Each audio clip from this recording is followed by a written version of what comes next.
If your dog is suffering from food allergies, here are the 3 things that you should try to see if they help. Number 1, blood allergy tests.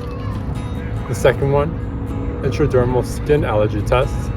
The third one, something called a food elimination trial diet.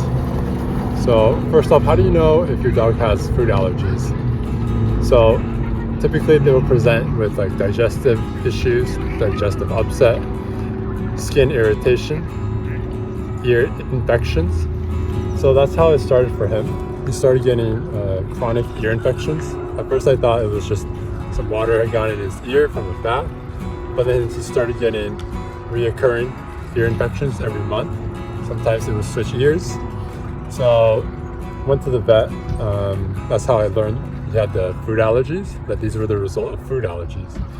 So the blood allergy test, those are actually not very reliable, unfortunately. I wish I knew that when I had done it. The second option is, again, the intradermal skin allergy test. And they are more accurate than the blood allergy tests, but they also are not completely reliable either. And the fact of the matter is that all allergy tests have limitations. None of them can consistently provide accurate or reliable results, let alone they can only test a limited number of ingredients. So ultimately, the gold standard with food allergies is to put them on a food elimination trial diet that lasts for 8 to 12 weeks. What you do is you pick one single source of protein. You want to pick a novel source of protein, which means you want to pick a protein that your dog likely has not eaten, has not had, so there isn't that sensitization to their immune system for an allergic response. So for him, his blood allergy test showed he was not allergic to venison. So I took a gamble to see, to test that out.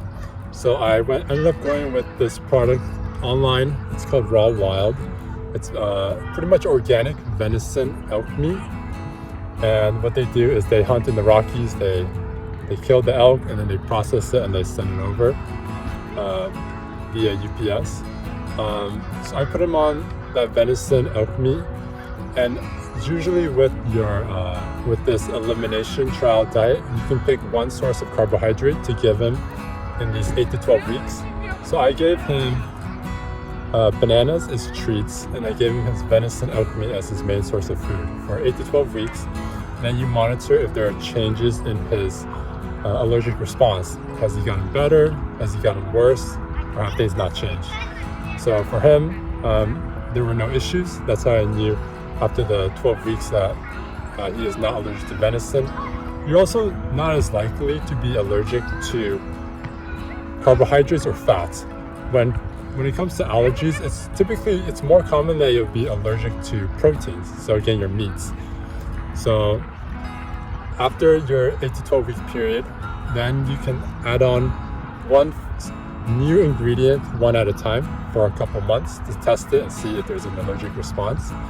So for him, I ended up adding blueberries afterwards, and then I added broccoli. So subsequently add one ingredient at a time to see if it helps him in that situation. Ultimately, the quandary with him was that I didn't want to just also pick any particular dog food. I wanted to, for people that don't know, kibble is equivalent to eating fast food. So if you're eating fast food every day of your life, I don't think I really need to explain what makes fast food so bad for you, let alone for dogs also.